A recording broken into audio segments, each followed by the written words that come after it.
Bharat today 24/7 news కి స్వాగతం. Bulletin లో ముందుగా హెడ్లైన్స్.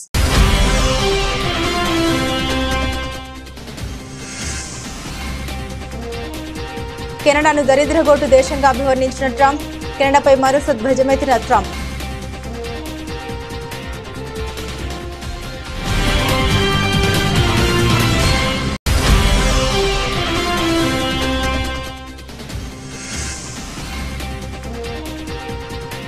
ఔరంగజేబ్ సమాధి వివాదంపై స్పందించిన ఆర్ఎస్ఎస్, ఈ సమాధి నేటికి సంబంధించింది కాదన్న ఆర్ఎస్ఎస్.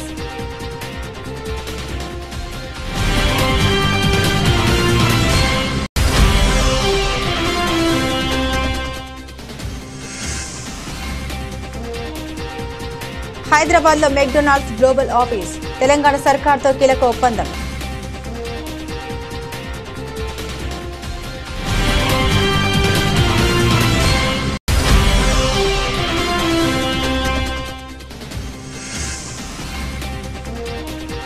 అశోక్ లేలాండ్ బస్ తయారీ యూనిట్ ప్రారంభించిన మంత్రి నారా లోకేష్. విజయవాడ సమీపంలో అశోక్ లేలాండ్ బస్సు కర్మాగారం ప్రారంభం.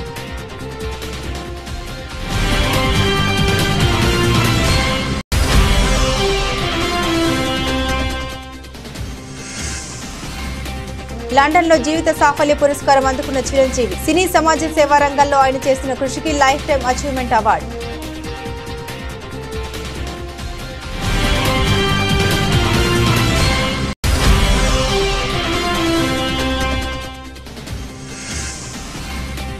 ఏపీజీబీ ప్రధాన కార్యాలయాన్ని కడప నుండి తరలించకండి, ప్రభుత్వాన్ని కోరిన వైసీపీ ఎంపీ అవినాష్ రెడ్డి.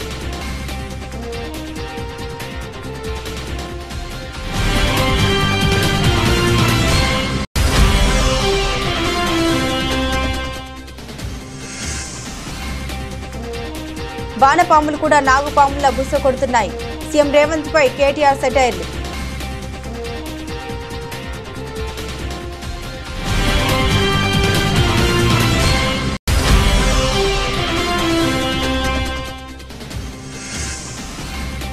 విశాఖపట్నం అంతర్జాతీయ క్రికెట్ స్టేడియంకు వైఎస్ఆర్ పేరు తొలగింపు, స్టేడియం వద్ద వైసీపీ నేతల ఆందోళన.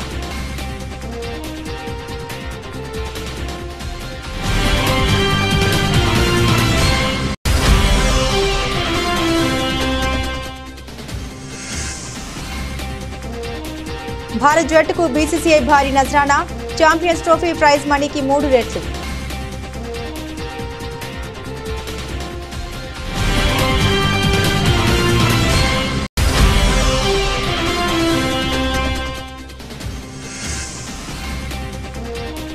$92,000కు చెరువులో బంగారం ధర. మన దేశంలో పెళ్లిళ్ల సీజన్ కావడంతో బంగారానికి గిరాకీ.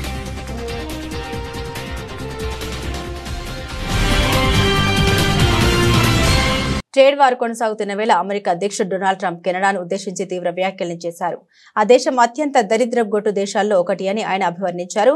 ఒక ఇంటర్వ్యూలో ఇతర దేశాలతో పోలిస్తే కెనడా పట్ల ఎందుకు కఠినంగా ఉంటున్నారని ప్రశ్నించగా ట్రంప్ ఈ వ్యాఖ్యలు చేశారు. తాను ప్రతి దేశంతో ప్రత్యక్షంగాను పరోక్షంగాను సంబంధాలు కలిగి ఉంటారని, కానీ కెనడాతో వ్యవహరించడం చాలా కష్టమని, కెనడా పరమ చెత్త దేశాల్లో ఒకటిగా అనిపిస్తుందని ట్రంప్ విమర్శించారు. కెనడాను 51వ రాష్ట్రంగా ఎందుకు పేర్కొంటున్నది కూడా ట్రంప్ వివరించారు. కెనడాకు అమెరికా ఏటా $200 బిలియన్ సబ్సిడీ ఇస్తుందని స్పష్టం చేశారు. అందుకే కెనడాను కూడా రాష్ట్రం అంటున్నామని వెల్లడించారు. అయితే కెనడా తమకేమీ అవసరం లేదని, వారి కలప, శక్తి వనరులు, ఆటోమొబైల్స్ కూడా అక్కర్లేదని ఆయన స్పష్టం చేశారు. ఇటీవల మార్క్ కార్నీ కెనడా ప్రధాన మంత్రిగా బాధ్యతలు స్వీకరించిన విషయం తెలిసిందే. ట్రంప్ వ్యాఖ్యలపై కార్నీ స్పందిస్తూ ట్రంప్ తన నోటి దురుసు వ్యాఖ్యల్ని ఆపితేనే చర్చలకు సిద్ధమని తేల్చి చెప్పారు. Canada should honestly become our 51st state. We wouldn't have a northern border problem. We wouldn't have a tariff problem. They don't have much. They spend very little, as you know, the least of almost anybody on military. And we spend the most of anybody on military. We have a great military. I rebuilt the military during my first term. We're going to have to rebuild it a little bit again. Not that much, but we're going to have to rebuild it a little bit again. But Canada would be great as our cherished 51st state. You wouldn't have to worry about borders. You wouldn't have to worry about anything. And by the way, Canada is very highly taxed, and we're very low tax. We're considered a low tax nation because of me, because I cut the taxes so low. So the people of Canada would pay much less tax. Aurangzeb సమాధి వివాదంపై రాష్ట్రీయ స్వయం Sevak Sangh RSS స్పందించింది. మొఘల్ చక్రవర్తి ఔరంగజేబు సమాధి అంశం నాగపూర్లో తీవ్ర ఘర్షణకు దారితీసిందని, అసలు ఈ సమాధికి సంబంధించిన విషయం ఇప్పుడు అప్రస్తుతమని పేర్కొంది. ఈ హింస సమాజానికి ఏమాత్రం మంచిది కాదని తెలిపింది. ఈ మేరకు ఆర్ఎస్ఎస్ సీనియర్ కార్యకర్త సునీల్ అంబేద్కర్ ప్రకటన విడుదల చేశారు. మహారాష్ట్రలోని ఔరంగజేబు సమాధిని కూల్చివేయాలంటూ డిమాండ్లు వినిపిస్తున్నాయి. ఈ అంశంపై నాగపూర్లో 2 వర్గాల మధ్య హింస చెలరేగింది. దీంతో అధికార యంత్రాంగం అప్రమత్తమైంది. ఔరంగజేబు సమాధి ఉన్న ప్రాంతంలో పోలీసు భద్రతను కట్టుదిట్టం చేసింది. మహారాష్ట్రలోని సంభాజీనగర్ జిల్లా కుల్దాబాద్ లో ఉన్న సమాధి వద్దకు వెళ్లే సందర్శకులపై ఆంక్షలు విధించింది. जो हम वायलेंस देख रहे हैं, I want to know how important it is because it happened a few meters away from the headquarters of the RSS. Is Aurangzeb relevant today? And the Chief Minister of Maharashtra also said that this was a pre-planned attack. And right now we've also have the police also investigating this. What is your take? What is the RSS take on this? Because it was led by the VHP there. What do you think is the RSS take on this? See, any type of violence is not good to the health of the society, and I think police are have taken the cognizance of it, and so I think they will go into the details, and that's the point.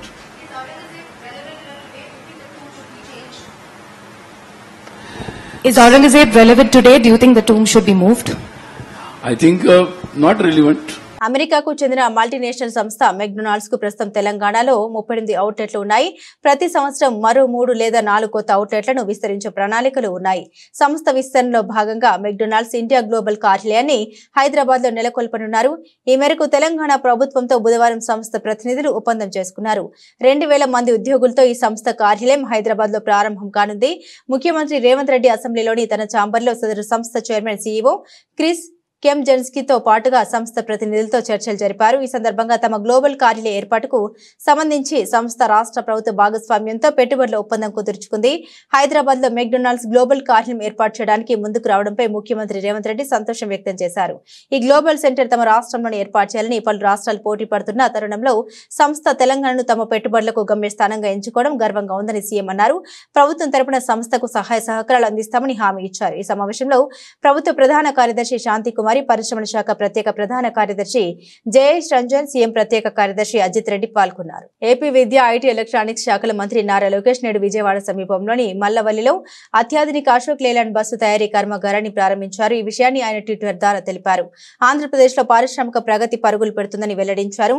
75 ఎకరాల్లో విస్తరించి ఉన్న ఈ కర్మాగారం ఆంధ్రప్రదేశ్ పారిశ్రామిక రంగంలో ఒక మైలురాయి కానుందని లోకేష్ పేర్కొన్నారు. ఇక్కడ డీజిల్ మరియు ఎలక్ట్రిక్ బస్సులు ఉత్పత్తి చేస్తారని, అశోక్ లేలాండ్ ప్లాంట్ల ద్వారా ఉద్యోగాల కల్పన జరుగుతోందని, నైపుణ్య అభివృద్ధికి ప్రోత్సాహం లభిస్తుందని లోకేష్ వెల్లడించారు. పర్యావరణ అనుకూల రవాణాకు ఉత్తమిస్తూ ఆంధ్రప్రదేశ్ కోసం స్విచ్ ఎలక్ట్రిక్ డబుల్ డెక్కర్ బస్సును స్వీకరించడం జరిగిందని, ఇది సుస్థిర రవాణా దిశగా ఒక పెద్ద ముందడుగు అని అభివర్ణించారు లోకేష్. ఈ కార్యక్రమంలో మంత్రులు టీజీ భరత్, కొల్లు రవీంద్ర, ఎమ్మెల్యే యార్లగడ్డ వెంకట్రావు, అశోక్ లేలాండ్ సంస్థ అధికారులు పాల్గొన్నారు. It gives me a great pleasure to be here today at the inauguration of the Ashok Leyland state-of-the-art manufacturing plant in Mallavalli. 2023 August 24th, during my Padayatra, I came to Mallavalli and I made an electoral promise that we will bring Ashok Leyland back here and start production, and we're really lucky to be here. I extend my very warm greetings to the leadership of Ashok Leyland and the Hinduja Group, esteemed industry stalwarts, the government officials and everyone present here. Recently I was in Delhi in a fireside chat, and the question that I got asked is, Tamil Nadu has Chennai, Karnataka has Bangalore, Telangana has Hyderabad, what do you have? And I just told them one thing, we have something called the brand Babu, and that is our chief minister. Between the year 2019 and 2024, I do understand that industry went through a lot of turmoil. You had various challenges to face.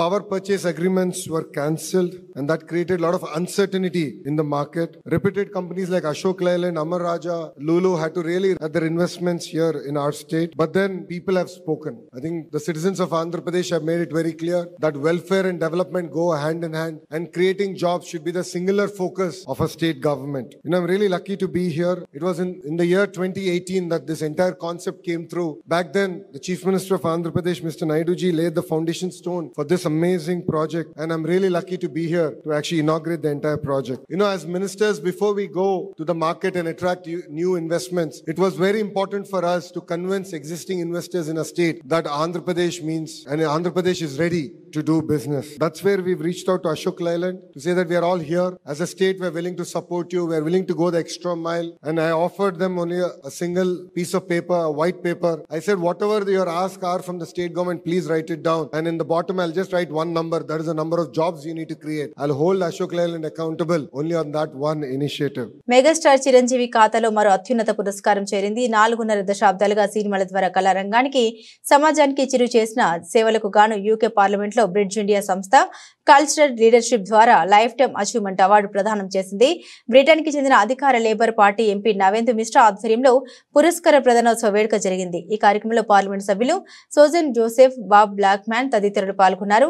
Megastar పురస్కారం అందుకున్న ఫోటోలు, video ప్రస్తుతం social మీడియాలో viral అవుతున్నాయి. వీటిపై mega అభిమానులు తమదైన శైలిలో స్పందిస్తున్నారు. ఇక గత ఏడాది ఏఎన్ఆర్ జాతీయ పురస్కారం పద్మ విభూషణ్ అవార్డును చిరు అందుకున్న సంగతి తెలిసిందే. అలాగే Guinness book of world record IIFA out standing achievement in Indian cinema గౌరవం కూడా చిరంజీవికి దక్కింది.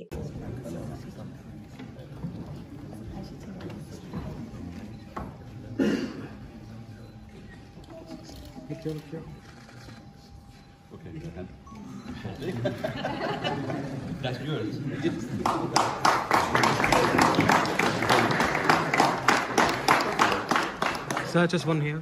Thank you. Just one here.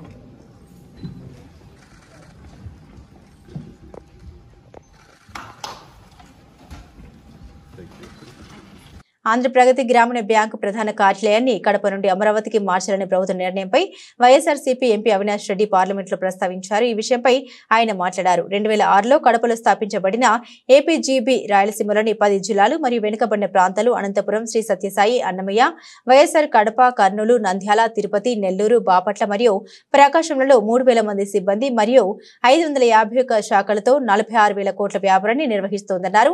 భారతదేశంలోని అతిపెద్ద ఆర్ఆర్బీలో ఒకటిగా ఇది గ్రామీణ మరియు వెనుకబడిన వర్గాలకు ఆర్థిక చేరికను ప్రోత్సహిస్తుందని పేర్కొన్నారు. రాయలసీమ ప్రజల తరపున అసౌకర్యం మరియు ఆర్థిక నష్టాన్ని నివారించడానికి ఏపీజీపీ ప్రధాన కార్యాలయాన్ని కడపలో ఉంచాలని ప్రభుత్వాన్ని కోరారు. माननीय सदस्य Shri YS Avinash Reddy ji. Thank you, madam. I would like to draw the attention of the House about the decision of the government to relocate the headquarters of Andhra Pragati Gramina Bank from Kadapa to Amaravati. Madam, Andhra Pragati Gramina Bank, established in the year 2006 at Kadapa as head office, manages business volume of 46,000 crores with nearly 3,000 staff members. It plays a crucial role in financial inclusion of rural and underserved communities, making it one of the largest RRBs in India. APGB has a wide network of 551 branches spread over 10 districts of Rayalaseema backward region, namely Anantapuram, Satyasai district, Annamaya district, YSR Kadapa district, Kurnool, Nandyal, Tirupati, Nellore, Bapatla and Prakasham districts of Andhra Pradesh. Madam, the government's decision of shifting the head office to Amaravati will increase operational expenses, reduce accessibility and alienate rural customers. The central location of the headquarters of this bank at Kadapa within its operational area is more conducive to fulfilling the bank's mandate. In view of the inconvenience and possible financial loss, on behalf of our backward area of Rayalaseema region people, we strongly urge the government not to shift the headquarters of Andhra Pragati Gramina Bank from Kadapa, madam. Thank you. రాష్ట్ర ముఖ్యమంత్రి CM Revanth రెడ్డిపై BRS working president KTR తీవ్రస్థాయిలో మండిపడ్డారు. భూమికి 3 ఫీట్లు ఉన్నోడు కూడా అసెంబ్లీలో చాలా మాట్లాడుతున్నాడని కేటీఆర్ తీవ్ర విమర్శలు చేశారు. సూర్యాపేటలో ఏర్పాటు చేసిన బీఆర్ఎస్ బహిరంగ సభలో కేటీఆర్ పాల్గొని ప్రసంగించారు. రేవంత్ రెడ్డి ఒక రాజకీయ పిగ్మీ, కేసీఆర్ మోకాలు ఎత్తుకు సరిపోనోడు కూడా అహో అహో అని గర్జిస్తున్నాడు. గ్రామ సింహాలు కూడా సింహాల్లాగా ఎగురుతున్నాయి, వానపాములు కూడా నాగుపాముల్లాగా బుసులు కొడుతున్నాయి. అలాంటి పరిస్థితి రాష్ట్రంలో వచ్చిందన్నారు.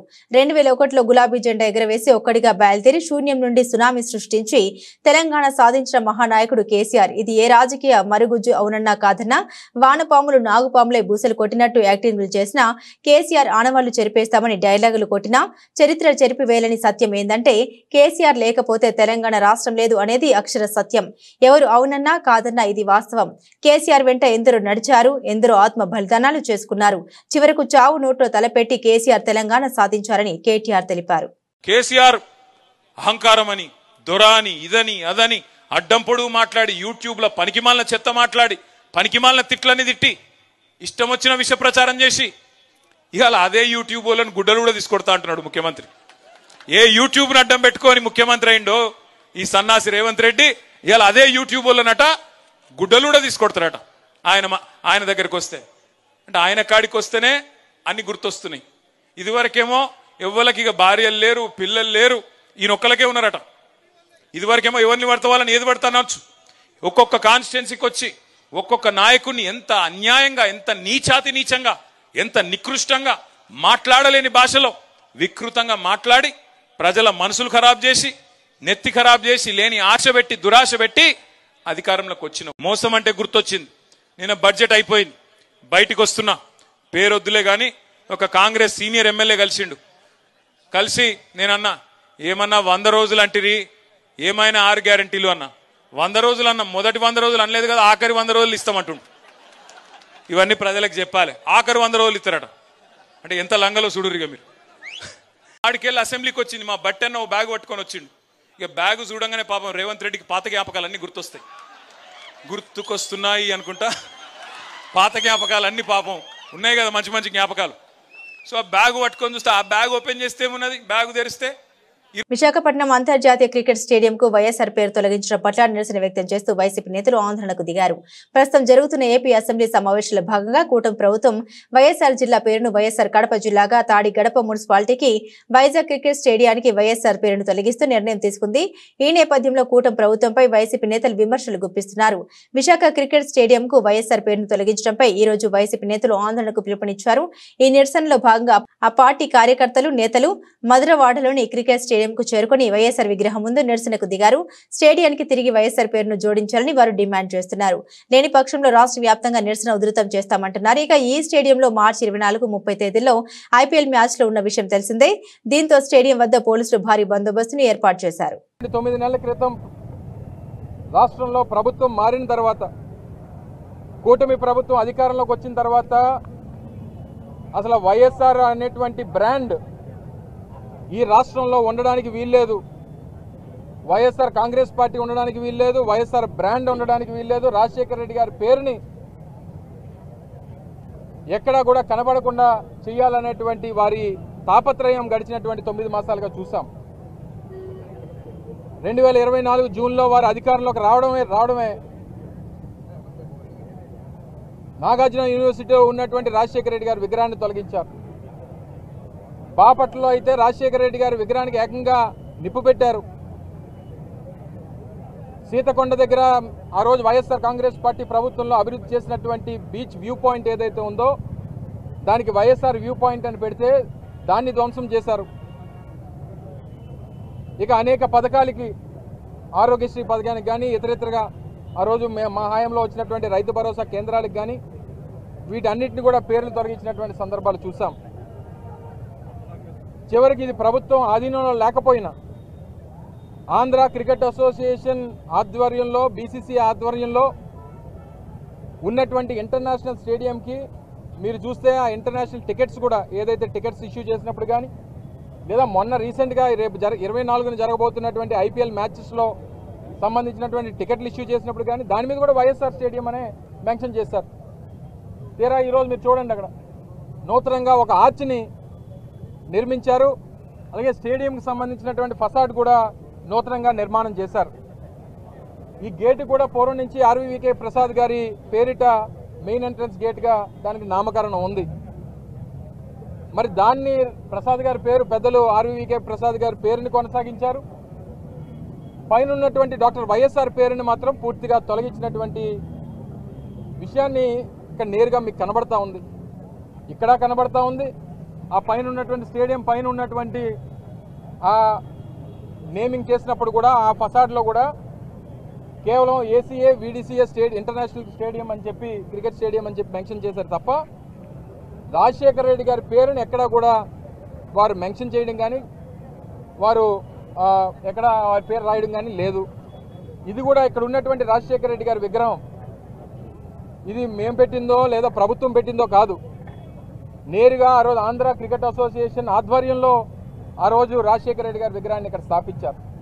దానికి ఎంట్రీ గేట్ కూడా మీరు చూసుంటారు. ఇప్పుడు మేము పూలదండ వేయడానికి వెళ్ళినప్పుడు కూడా స్టేడియం లోపలికి వెళ్ళి దానికి ఎంట్రన్స్ ఉందనేటువంటి విషయాన్ని కూడా మీరు అందరూ కూడా గమనించారు. గత కొద్ది రోజులుగా hero Nithiin Robin Hood cinema promotions కోసం చాలా హార్డ్ వర్క్ చేస్తున్నారు.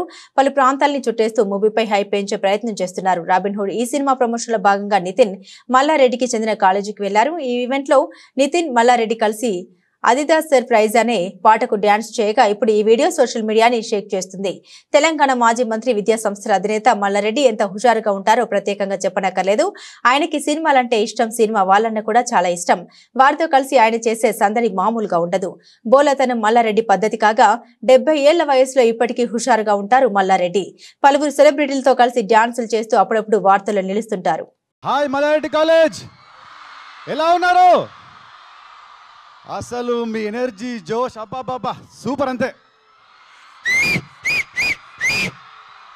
మీ స్టూడెంట్స్కి చెప్పే ఏంటంటే ఒకటే, మీ ఏం 10th మైల్ అయితే ఏం ఫర్ ద 11th మైల్, అదే ఇది పాటించాడు. అందుకే సార్ ఇవాళ ఈ రేంజ్లో ఉన్నాడు. సార్ ఇవాళ మీ అనవసరి కాబట్టి నాకు చిన్న వరం ఇస్తారా? చిన్న వరం. మార్చ్ 28 నాడు మళ్ళీ పిల్లలకి హాలిడే ఏమైనా ఇస్తారా? మా పిల్లలు వద్దన్నా కానీ మీ సినిమా చూస్తారు. పాలమిండు పూలమిండు నాకు తెలుసు, కానీ ఎప్పుడైనా మీరు డ్యాన్స్ చేసిండ్రా? మార్చ్ 28న సినిమాకి రండి, థియేటర్లో రచ్చలు చెప్తాం. ఇది నా ప్రామిస్. అందరికీ నమస్కారం. 28 తారీఖు నాడు రాబిన్ హుడ్ మన తెలంగాణ బిడ్డ, సూపర్ స్టార్, సూపర్ సక్సెస్ అవుతుంది. ఆ సినిమా బ్లాక్ బాస్టర్ అవుతుంది. ఆ రోజు మీరు హాలిడే ఇవ్వకుండా మీరందరూ డుమ్మ కొట్టైనా సినిమా చూస్తారు.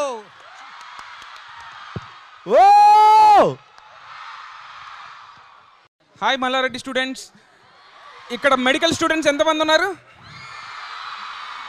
సో బేసిక్గా నేను బైపీసీ స్ట్రీమ్ నుంచే లాంగ్ టర్మ్ కోచింగ్ కూడా తీసుకొని డాక్టర్ అవుదాం అనుకున్నాను. డైరెక్టర్ని అయ్యాను.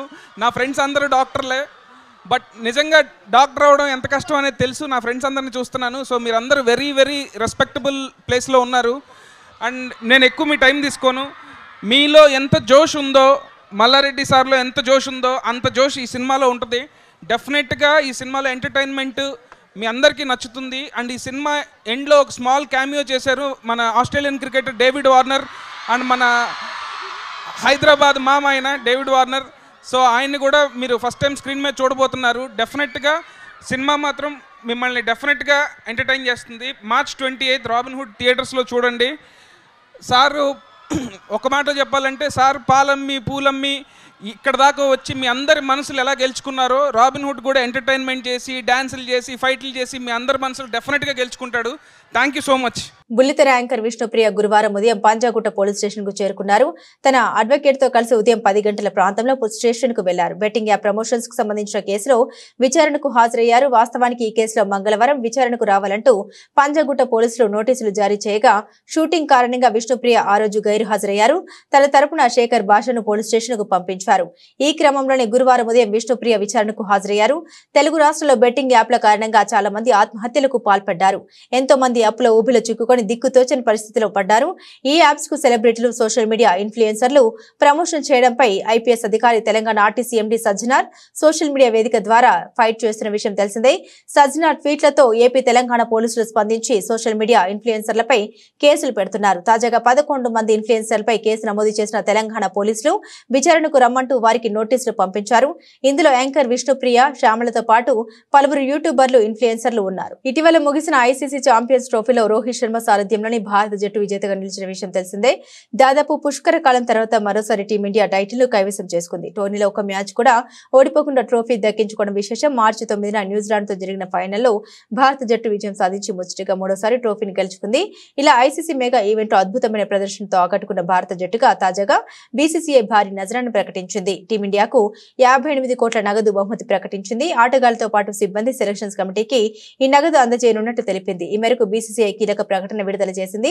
ఐసీసీ ఛాంపియన్స్ ట్రోఫీ 2025లో విజయం సాధించిన జట్టుకు 58 కోట్ల నగదు బహుమతిని ప్రకటించడం ఆనందంగా ఉంది. ఈ క్యాష్ రివార్డు ఆటగాళ్లు, కోచింగ్ సహాయక సిబ్బందితో పాటుగా పురుషుల సెలక్షన్ కమిటీ సభ్యులకు వర్తిస్తుందని బీసీసీఐ ప్రకటించింది. వరుసగా 2 ఐసీసీ టోర్నీలో విజేతగా నిలిచిన భారత జట్టు ఆటగాళ్ల నిబద్ధతను బోర్డు గుర్తించకుండా ఉండదు. వారి శ్రమకు ఈ నగదు బహుమతిని అందిస్తుంది. ఆటగాళ్లు, కోచింగ్ సహాయక సిబ్బంది, సెలక్షన్ కమిటీ సభ్యులకు నజరానా ప్రకటించడం ఆనందంగా ఉంది. దీనికి వారంతా అర్హులే అని బీసీసీఐ అధ్యక్షుడు రోజర్ బిన్నీ, కార్యదర్శి దేవాజిత్ సైకియా అన్నారు. బంగారం ధరలు భారీగా పెరుగుతున్నాయి. పసిడి ధర 92,000 మార్కుకు చేరుకుంది. అంతర్జాతీయంగా నెలకొన్న డిమాండ్ కారణంగా ఇటీవల 90,000 మార్కు దాటింది. మన దేశంలో పెళ్లిళ్ల సీజన్ కావడంతో బంగారానికి గిరాకీ పెరిగింది. ఢిల్లీలో 10 గ్రాముల స్వచ్ఛమైన బంగారం ధర ఈ రోజు 700 పెరిగి 91,950 రూపాయలకు చేరుకుందని ఆల్ ఇండియా సరఫరా అసోసియేషన్ వెల్లడించింది. పశ్చిమ ఆసియాలో నెలకొన్న అనిశ్చిత పరిస్థితులకు తోడు అమెరికా ఆర్థిక వ్యవస్థలో వృద్ధి నెమ్మదించడం కూడా బంగారం వైపు పెట్టుబడులు మళ్లించేందుకు దోహదం చేస్తున్నాయి. దీంతో అంతర్జాతీయంగా బంగారానికి డిమాండ్ పెరిగింది. ఢిల్లీలో 99.9% స్వచ్ఛత కలిగిన 10 గ్రాముల బంగారం ధర నిన్న 91,250 రూపాయలు ఉండగా ఈ రోజు 700 రూపాయలు పెరిగింది. ట్రంప్ అధికారంలోకి వచ్చాక వాణిజ్య భయాలు నెలకొన్నాయి. దీంతో పెట్టుబడిదారులు సురక్షిత పెట్టుబడిగా భావించే బంగారం వైపు మొగ్గు చూపుతున్నారు. బులెటిన్ ముగించే ముందు హెడ్లైన్స్ మరోసారి.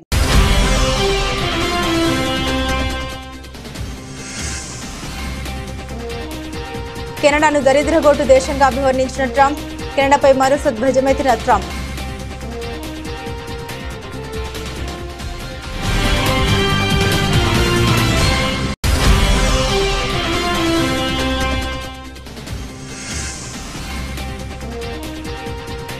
ఔరంగజేబ్ సమాధి వివాదంపై స్పందించిన ఆర్ఎస్ఎస్, ఈ సమాధి నేటికి సంబంధించింది కాదన్న ఆర్ఎస్ఎస్.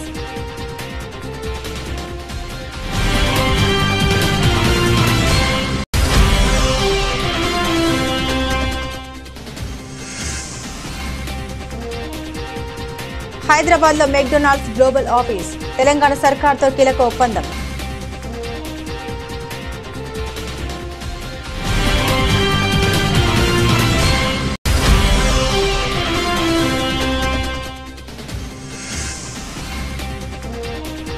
అశోక్ లేలాండ్ బస్ తయారీ యూనిట్ ప్రారంభించిన మంత్రి నారా లోకేష్. విజయవాడ సమీపంలో అశోక్ లేలాండ్ బస్సు కర్మాగారం ప్రారంభం.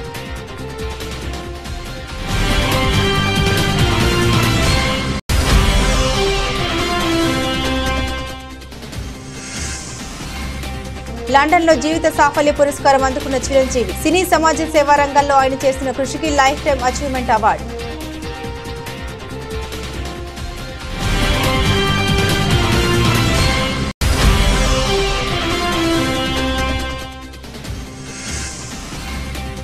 ఏపీజీబీ ప్రధాన కార్యాలయాన్ని కడప నుండి తరలించకండి, ప్రభుత్వాన్ని కోరిన వైసీపీ ఎంపీ అవినాష్ రెడ్డి.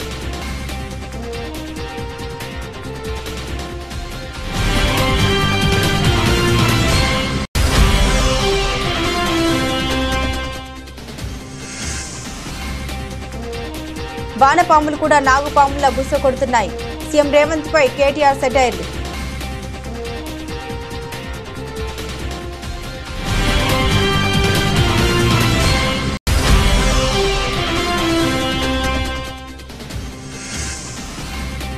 విశాఖపట్నం అంతర్జాతీయ క్రికెట్ స్టేడియంకు వైఎస్ఆర్ పేరు తొలగింపు, స్టేడియం వద్ద వైసీపీ నేతల ఆందోళన.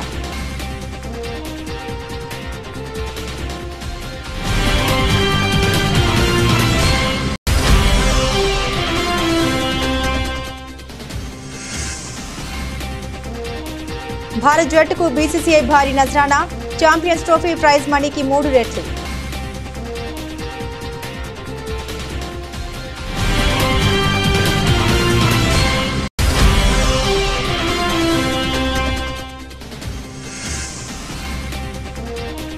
$92,000కు చెరువులో బంగారం ధర, మన దేశంలో పెళ్లిళ్ల సీజన్ కావడంతో బంగారానికి గిరాకీ.